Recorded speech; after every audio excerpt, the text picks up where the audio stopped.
예, 안녕하십니까.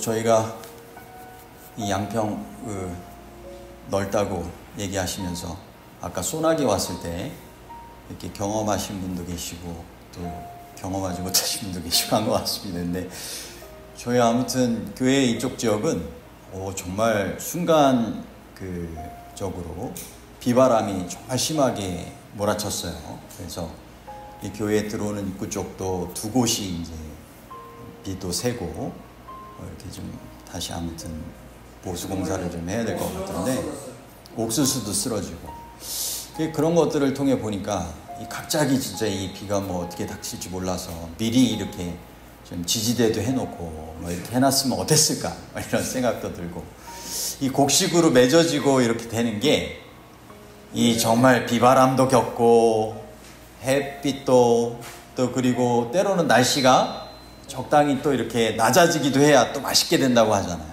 그러니까 여러 가지를 겪어야 이렇게 알곡과 열매로 맺어지는 것 같습니다.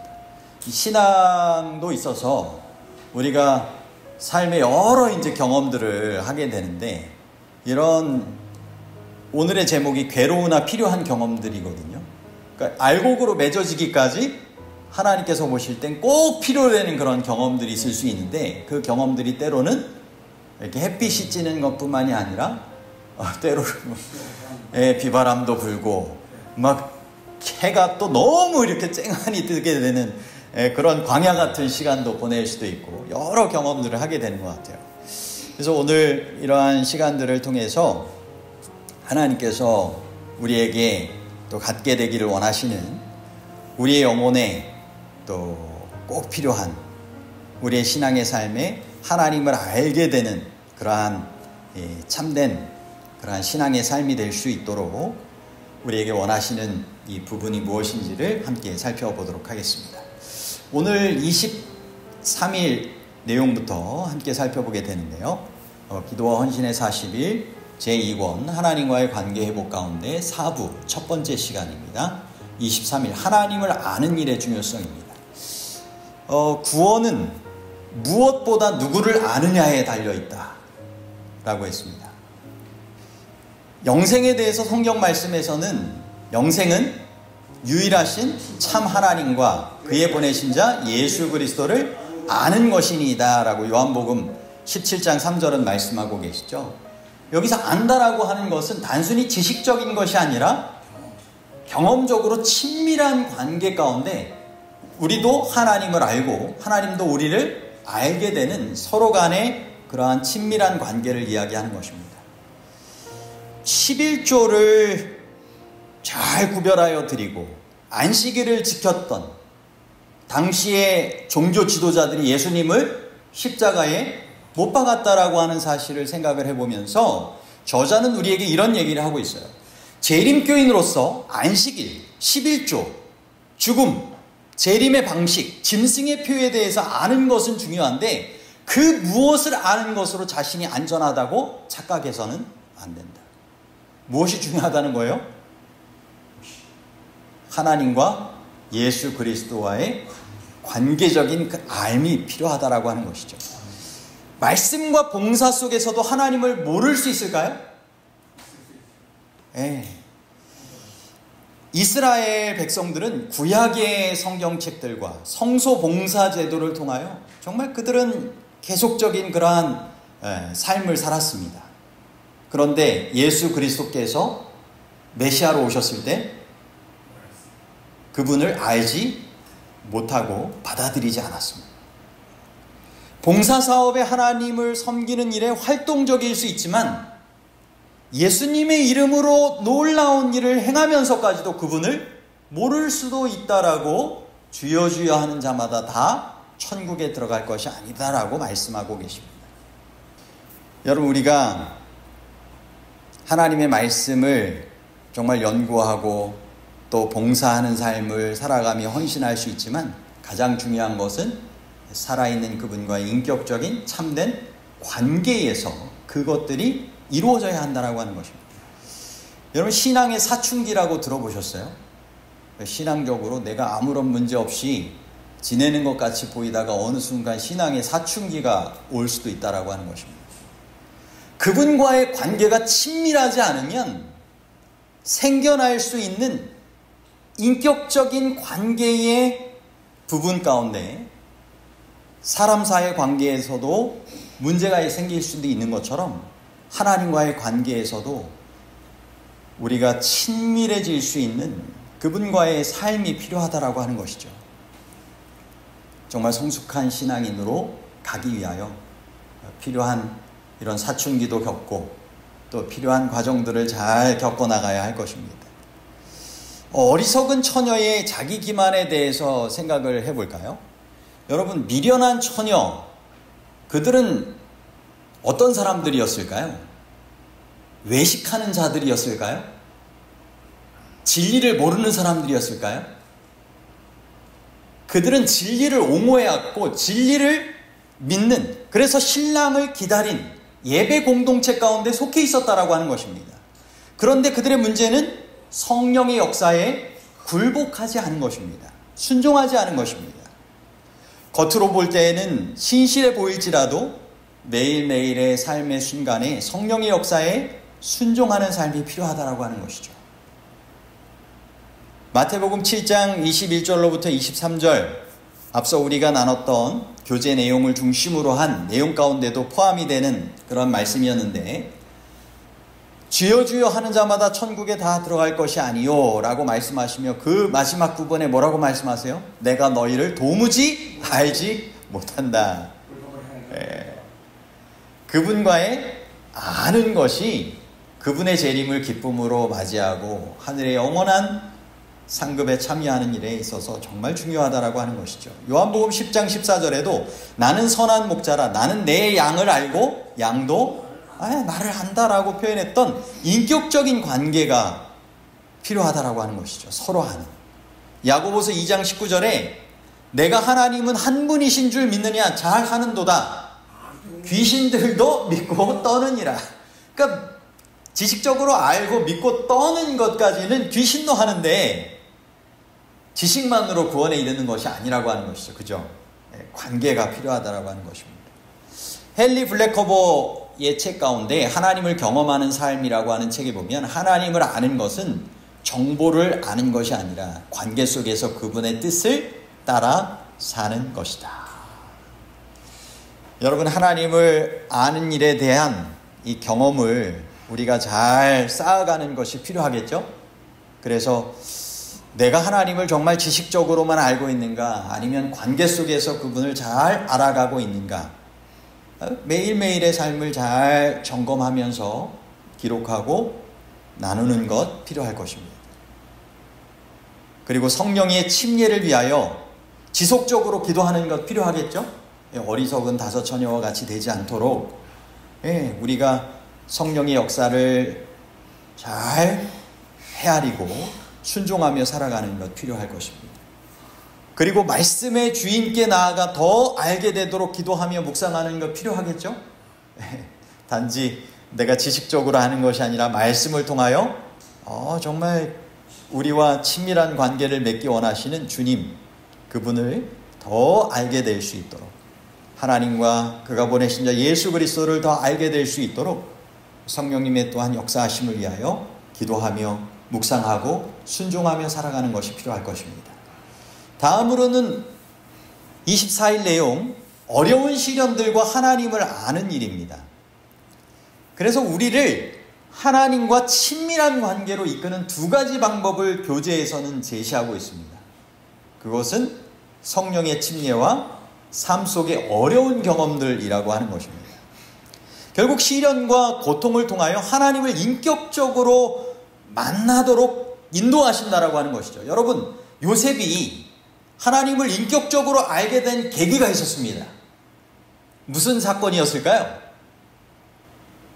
아버지의 집에서 떠나면서 형들에게 노예로 팔려서 애굽으로 가게 될 때 그는 그가 들었던 하나님을 개인적으로 찾게 되었고 하늘 아버지에 대한 개인적인 믿음을 간직하게 된 계기가 되었던 것입니다. 여러분, 그런 시련이라고 하는 그 삶의 시간들이, 어려운 경험들이 결국 하나님을 인격적으로 찾고 만나게 했다라고 하는 것이죠. 이스라엘 백성들의 홍해 경험을 통하여서 우리에게 이 교재를 통하여 알려주는, 저자가 알려주는 이야기는 하나님께서는 구원을 위하여 100% 그분을 의지하는 곳으로 그들을 인도하셨다. 여러분, 정말 이스라엘 백성들의 홍해 경험이 그랬던 것 아니겠어요? 하나님께서 정말 100% 도와주시지 않으면 그들의 방법과 능력으로는 해결할 수 없는 그러한 사면초가에, 그러한 궁지에 몰려있던 상황이었습니다. 절체절명의 위기였습니다. 그런데 하나님께서는 그 홍해 경험을 통하여 뭐라고 말씀하세요? 너희는 가만히 있어. 내가 하나님됨을 알지어다. 하나님께서 구원하심을 보라라고 말씀하시는 거예요. 여러분, 마라의 쓴물 사건 가운데, 여러분, 쓴물이 어떻게 됩니까? 단물이 되죠. 그것을 통하여 하나님께서 인도하시는 삶이 어떻게 바뀌어질 수 있는지를 분명히 깨닫게 하시는 것이죠.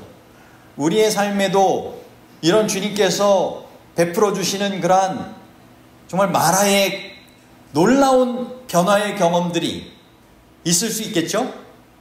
하나님께서는 그분이 구원하실 것을 알면서 그들이 어려운 상황들에서 그분을 신뢰하고 평온하고 확고한 믿음으로 기다리는 것을 배우기를 원하셨다. 그래서 어떻게 하셨어요? 한 나무를 통하여서, 그죠? 물에 던져서 단물로 바뀌게 하시잖아요. 어려운 상황 가운데 하나님을 신뢰할 때 하나님께서는 놀라운 방법을 통하여서 그렇게 쓴 물이 단물로 바뀌어지게 되는, 소생케 되는 삶을 경험케 하신다고 하는 것입니다. 요한복음 16장 33절에 세상에서는 너희가 환난을 당하나 담대하라. 내가 세상을 이기었노라.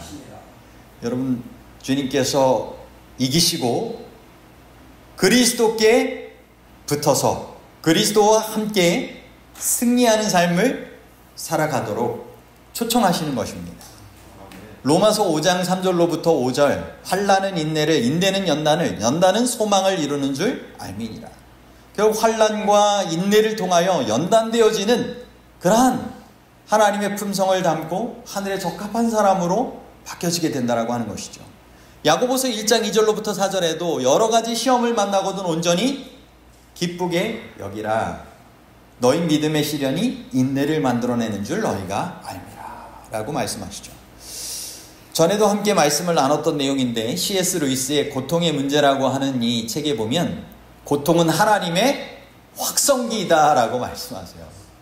때로는 이 속삭이면서 말씀하실 때도 있지만 고통 가운데 있을 땐 하나님께서 더 크게 외쳐주신다라고 하는 것입니다.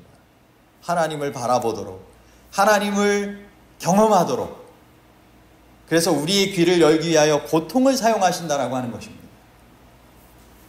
우크라이나에 이제 전쟁이 계속 이루어진 채 살아가고 있잖아요. 우크라이나의 한 청년이, 재림 청년이 고백하기를 나는 고통 중에 하나님을 인격적으로 알게 되었다. 그들의 어려운 형편이 정말 있게 되면서 정말 피난처가 되시는 그 하나님, 영원한 하늘의 삶을 약속하시는 그 하나님에 대해서 더욱 인격적으로 붙들고 알게 되었다라고 하는 것입니다.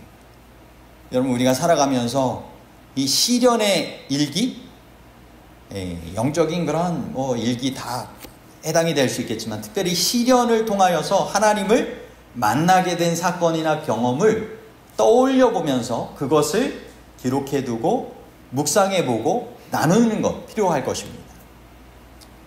그리고 마라의 나무 찾기, 이것은 어떤 의미가 있을까요? 마라에서 하나님께 구했을 때 하나님께서 나무를 통하여서 단물로 바꿔주셨던 것처럼 하나님의 해결책이나 은혜를 찾아보는 것입니다. 그죠? 시련 가운데 하나님께서 보여주셨던 해결책이나 은혜를 찾아보는 것 필요할 것입니다. 다음으로는 이 모든 시련들의 목적입니다. 25일 내용입니다. 시련의 진짜 목적은 무엇이라는 것입니까? 신뢰 훈련이라고 하는 것이죠. 그래서 만일 우리가 그분을 신뢰하는 기회를 결코 갖지 않는다면 우리는 그분을 의지하기를 결코 배울 수 없다. 하나님께서는 하나님을 신뢰하는 기회를 정말 주실까요? 네, 시련들을 통하여서 그런 것들을 우리는 좀 생각을 해보게 되잖아요. 막 천둥 번개 치고 천재지변이 일어나고 하면 좀 어떤 마음이 들어요? 좀 회개하는 그런 마음 들지 않으십니까? 그죠? 예.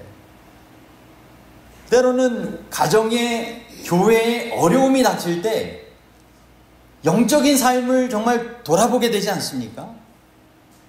이 모든 것들이 목적하는 바가 있는데 그것은 하나님을 전적으로 신뢰하도록 이끄시는 기회다라고 하는 것입니다. 하나님은 모든 것이 합력하여 선을 이루게 하시는 주관자 되신다라는 것을 우리가 이미 배웠죠.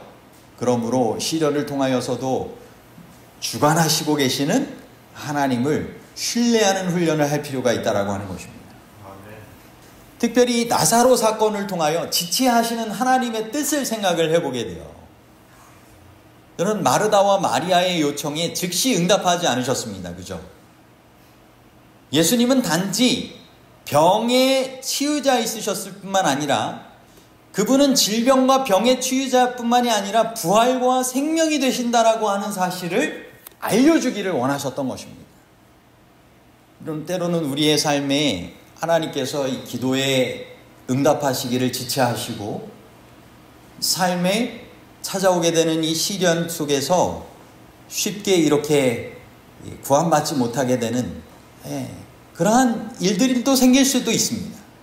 하지만 그 모든 것들을 통하여 하나님의 영광을 나타내기 위한 그러한 목적으로 사용하실 수 있다라고 하는 사실을 우리는 꼭 기억을 하실 수 있게 되기를 바랍니다. 다음으로는 재정의 시험 부분입니다. 하나님을 시험하라.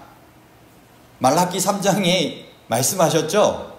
하나님의 공급하심을 이 11조 제도를 통하여 신뢰하게 하신다라고 하는 것입니다. 시험하며 신뢰하라라고 하는 것이죠. 여러분, 재정적인 그러한 어려움 있다 할지라도 변함없이 그분께서 신실한 삶으로 우리를 이끌어 주실 것을 우리가 믿고 11조의 삶을 포함하여 하나님을 최우선으로 인정하고 섬기는 삶을 살아가는 것들이 필요하다라고 하는 것이죠. 요한복음 11장 25절에 우리가 앞서 살펴보았던 나는 부활이요 생명이니 나를 믿는 자는 죽어도 살겠고, 하나님은 더 깊은 뜻을 품고 계시고 더욱 영원한 삶의 시간을 두고 우리에게 그러한 축복을 주기를 원하신다라고 하는 것입니다. 말라기 3장 10절에 11조를 들여서 나를 시험하여 내가 하늘문을 열고 복을 쌓을 곳이 없도록 붙지 아니하나 보라 라고 이 재정적인 그러한 이 11조 제도를 통하여서 하나님을 신뢰하는 훈련을 하도록 말씀하고 계시죠. 민수기 23장 19절에서는 하나님은 사람이 아니시니 거짓말을 하지 않으시고 인생이 아니시니 후회가 없으시도다. 어찌 그 말씀하신 말을 행하지 않으시며 하신 말씀을 실행하지 않으시랴. 정말 하나님은 신실하신 하나님이시라고 하는 것입니다. 봄과 가을에 신비한 변화 가운데 모든 계절을 주관하시고 신실하게 삶의 필요를 채워주시는 하늘아버지가 천지 만물을 창조하시고 주관하시고 유지하시는 그분께서 우리의 삶에도 하나님께서 신실하신 분으로 말씀의 약속을 허락하시고 그 약속을 분명히 지키시며 사시는 우리 주님이라고 하는 사실을 기억하라고 하는 것입니다. 고린도전서 10장 13절에도 말씀하시죠. 너희가 감당치 못할 시험당함을 허락지 아니하시고 시험당할 즈음에 또한 피할 길을 내서 너희로 능히 감당하게 하신다. 신실하신 하나님. 시편 121편에서는 신실하신 하나님에 대해서 뭐라고 표현하고 있습니까? 그분은 주무시지도 않으시고 졸지도 않으시고 지금부터 영원까지 정말 우리의 출입을 지켜주시는 분으로 설명하고 있지 않습니까? 그래서 이런 시련들이 필요한 것 같아요. 하나님을 바라보게 하는 것입니다. 이제 재림군인들이 이 재림 군 생활을 통해서 어떤 면에선 이 모태신앙으로 자라온 그런 신앙인들은 특별히 이 재림 군인 시절에 개인적으로 하나님을 찾고 만나게 되는 그러한 시간들을 갖게 돼요. 군생활이니까 집에서 살던 거랑 밖에서 살던 거랑 다르잖아요. 그죠? 가가지고 겪을 수 있는 여러 어려움의 순간들이 올 때 그때 하나님을 찾는 것을 통하여 개인적으로 하나님을 만날 수 있는 그러한 시간들을 경험하는 것입니다. 저한테도 이제 이번에 새롭게 발령받게 된 이재훈 재림군인이 몇 차례 아무튼 전화가 와요. 그러면 전화가 오면 얼마나 이제 들뜬 목소리로 이제 교회 가게 되어가지고 기쁜 목소리로 막 이야기를 해요. 여러분 이 재림군인 시절에 잘 또 신앙생활 잘 할 수 있도록 격려해 주시고 정말 축복해 주시고 주변에 이러한 시련 당하고 어려움 당한 이들을 여러분 보신다고 하면 신실하신 하나님을 더욱 잘 소개하시고 또 함께 의지하게 하실 수 있는 우리의 삶이 되었으면 좋겠습니다. 이 존 파이퍼의 믿음의 밤을 지나며 라고 하는 책에 보면 하나님은 우리의 삶의 절망의 밤에도 일하고 계신다. 그분은 때로 우리의 소망을 깨뜨리고 오직 그분만을 의지하도록 인도하신다. 여러분 때로는 인간적인 여러 소망하는 바들이 잘 이루어지지 않게 될 때, 그죠? 더욱 그분을 의지하게 되는 것 같아요. 그렇지 않습니까? 인간적으로 소망하고 바라는 것들이 하나님을 그렇게 찾지 않는데도 뭐 잘 되면 그냥 만족하면서 그냥 교만한 가운데 살아갈 수 있잖아요. 그런데 때로는 이런 시련과 절망의 그러한 시간들을 통하여 소망이 손쉽게 이루어지지 않는 그러한 인내의 시간을 통하여 그분을 더 의지하고 바라보게 하시는 것입니다. 기도의 응답이 없을 때 하나님의 신실하심을 신뢰하는가? 기도 응답이 세 가지라고 하죠. 하나는 응답해 주시는 예스고, 하나는 거절하는 아니요 라고 하는 노고, 하나는 기다려라 이렇게 웨이트 기다려라.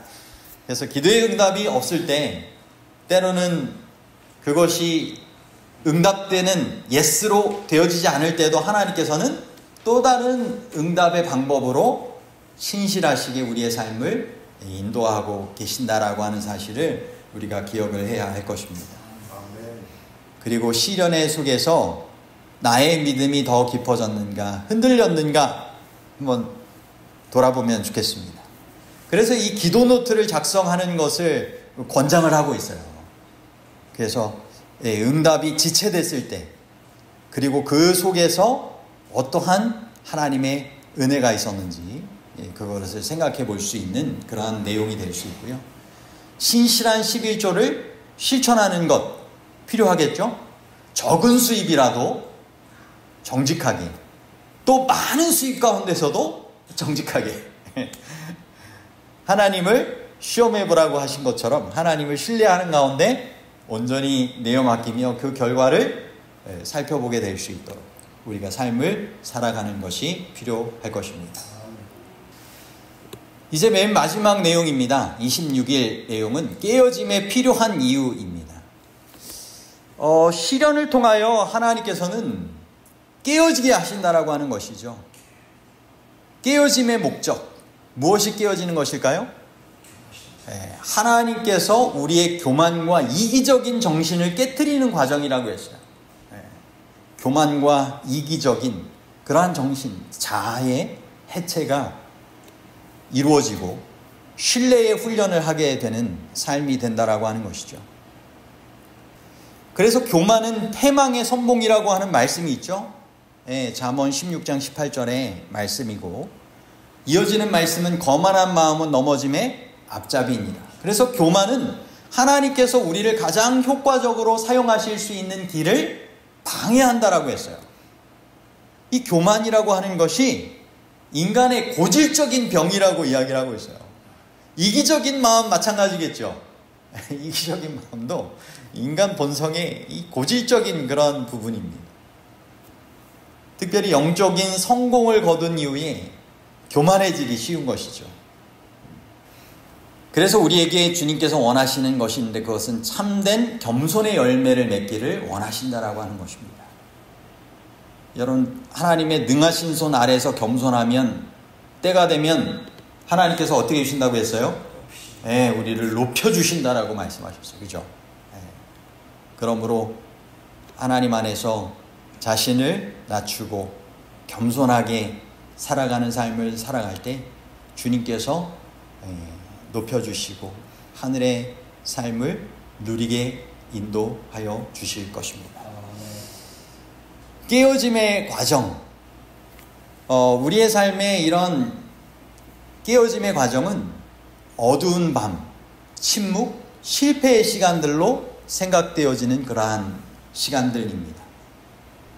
그래서 이러한 시간들을 통하여서 우리가 깨어진 가운데 보배 되시는 그 하나님을 모실 수 있게 되는 계기를 삼게 하시는 것이죠. 히브리서 12장 6절로부터 11절에 보면 주께서 그 사랑하시는 자를 징계하신다라고 말씀하고 계세요. 그래서 하나님의 징계는 분명한 목적이 있는 이 훈련이라고 하는 것이고 궁극적으로 열매를 맺게 하신다라고 하는 것입니다. 그래서 무릇 징계가 당시에는 즐거워 보이지 않고 슬퍼 보이지만 의의 평강의 열매를 맺게 하신다라고 말씀하시는 것입니다. 사도행전 14장 22절 말씀 가운데 보면 우리가 하나님의 나라에 들어가려면 많은 환난을 겪어야 할 것이다. 이런 고난과 깨어짐을 통하여서 하나님의 나라의 백성이 되도록 연단하신다라고 하는 것이죠. 예레미야 17장 9절 말씀에는 만물보다 거짓되고 심히 부패한 것이 사람의 마음이라고 그랬어요. 그죠? 그래서 우리가 인간적으로 이렇게 본성적으로 연약한 부분이 뭐라고 그랬어요? 자꾸 교만해지고 이기적인 마음이 들게 된다고 했잖아요. 그래서 그것을 깨트릴 수 있도록 하나님께서 개입하신다라고 하는 것입니다. 깨어짐의 시간을 주시는 거예요. 시련이나 징계를 통하여 또는 자연의 여러 가지 것들을 통하여 하나님을 더욱 경외하여 바라볼 수 있도록 그렇게 인도하시는 것입니다. 여러분, 우리의 평화를 깨트리는 것이 무엇이라고 그랬어요? 예언내신에 보면 자기 자신에 대한 사랑이라고 하죠. 우리의 평화가 정말 깨어지는 것은 자기 자신을 사랑하는 마음이 올라오는 것을 하나님 뜻 안에서 이렇게 조절하지 못할 때 그런 것입니다. 반면에 성령의 그러한 도우심 가운데 이기적인 그런 자기 사랑의 마음을 잘 내려놓는다면 비난에 대해서도 귀머거리가 되고 조소하는 일에 대해서도 소경이 되게 해주시는 하나님 안에서 진정한 자유와 평화를 누리게 하신다라고 말씀하십니다. 이 미국의 찬양 사역자 이 마이클 카드라고 하는 사람이 있어요. 이 사람이 참 인기와 명성을 얻은 이후에 교만에 빠져가지고 영적으로 메말라가게 됐어요. 그런데 이런 깨어짐의 그러한 시간을 통과한 이후에 자신이 예배자로 살아오지 않고 예배의 대상처럼 하나님의 자리에 자신을 세웠던 것을 발견하고 고백한 그러한 내용이 있습니다. 시련을 통하여서 다시 한번 생각을 하게 된 것이죠. 내가 하나님의 자리를 대신해서 차지하려고 하고 있었구나. 깨어짐의 시간을 통하여서 더 생각을 하게 된 것이죠. 이 아프리카 루안다 요하난 형제의 이 고백 가운데도 보면 그가 평범했을 때는 잘 알지 못했다가 하나님께서 자신을 낮추시게 된 그러한 일들을 통하여 그분을 위하여 온전히 살아가게 되는 삶을 고백하게 되는 내용을 이렇게 보게 됩니다. 이런 깨어짐의 과정들, 부서지는 경험들이 필요하다는 것이죠. 사도 바울도 육체의 가시 이야기를 하지 않습니까? 근데 그게 왜 주어졌다고 했어요? 너무 자고하지 않게 하시려고 하나님께서 그거를 허락하여 주셨다는 거예요.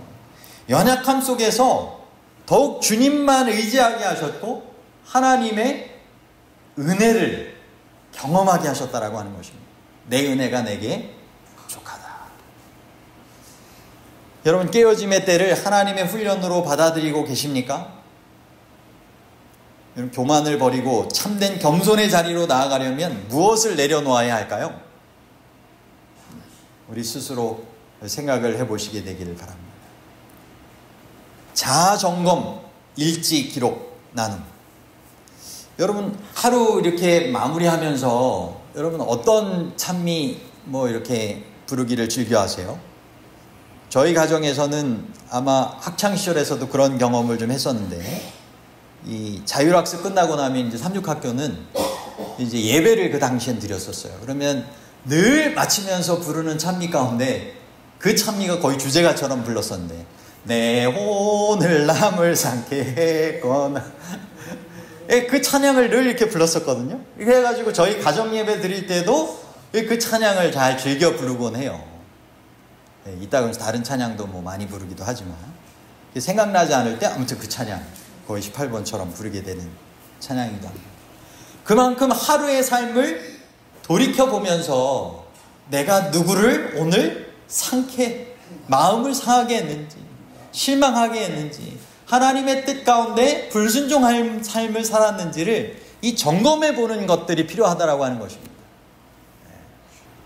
그리고 침묵의 기도 시간 갖기, 이것도 필요할 수 있겠죠? 말이 아닌 침묵으로 하나님의 교훈을 듣는 시간을 가져보는 것, 이것도 필요할 것입니다. 기도가 늘 하나님 앞에 우리의 요구사항으로 알리고 이렇게 하는 것뿐만이 아니라 우리가 감사와 찬양도 드려야 되고, 그죠? 침묵을 통하여 하나님의 음성을 듣는 시간도 필요하겠죠? 기도가 하나님과의 대화니까요. 그리고 칭찬받았을 때 하나님께 감사와 영광을 돌리는 것을 훈련하는 것 필요할까요? 칭찬받으면 어떻게 되기 쉬워요? 막 우쭐해지기 쉽고, 교만해지기 쉽고, 또 그걸 못 받으면 또 너무 손에게 의기소침해지거나 실망하고 될 수도 있기 때문에, 그런 일을 통하여서 하나님께 감사와 영광을 돌리는 것을 그때그때마다 잘 훈련하는 것들이 필요합니다. 외국인들은 이 칭찬받으면 뭐라고 손쉽게 표현하냐면 Praise the Lord, 하나님을 찬양한다라고 그 영광을 손쉽게 돌리는 자연스러운 표현들을 그때그때마다 보게 돼요. 우리의 삶에 있어서도 만복의 근원 하나님이시죠. 그분을 더 높이고 이렇게 늘 이렇게 생애할 수 있는 그러한 삶이 우리에게 필요할 것입니다. 오늘 괴로우나 필요한 경험들, 이 첫 번째 시간을 갖게 되었습니다. 하나님을 아는 그런 관계, 정말 중요한 것이죠. 그리고 그러한 알매 관계를 위하여서 때로는 무엇이 주어진다고요? 시련이 주어진다라고 하는 것입니다. 그죠? 시련을 통하여 우리가 깨어지게 된다라고 하는 거예요. 그죠? 교만과 이기적인 마음이 깨어지며 겸손해지고 그분만을 더욱더 신뢰하게 되기를 그분께서 원하신다라고 하는 것입니다. 여러분, 성령의 역사에 날마다 정말 순종하며 그분과 동행하는 구원의 삶을 함께 더불어 살아가실 수 있게 되길 바랍니다. 정말 예수님께서도 아무 죄가 없으셨지만 십자가의 길을 걷는 동안 십자가에서 정말 끝까지 깨어지시는 그러한 모습을 우리에게 보여주셨잖아요. 여러분, 우리도 예수님 앞에서, 십자가 앞에서 깨어지는 삶이 필요한 것입니다. 우리의 교만이, 우리의 이기적인 마음이 주님의 십자가 앞에서 깨어지게 되길 바랍니다. 정말 반석 대신 예수 앞에 깨어짐으로 영생을 얻는 우리 모두가 되시기를 간절히 바랍니다. 그분께서 오시기 전에 먼저 그분 앞에 깨어지는 사람은 영원한 생명을 얻지만, 그죠? 그분께서 오실 때 깨어지면 안 된다고 말씀하셨죠? 그래서 미리 정말 주님께서 꼭 괴로우나 필요한 경험들을 우리에게 허락하여 주실 때 그 가운데 예수님 안에서 정말 변화될 수 있는 우리의 삶이 되시기를 간절히 바라며 말씀을 마치도록 하겠습니다. 아멘.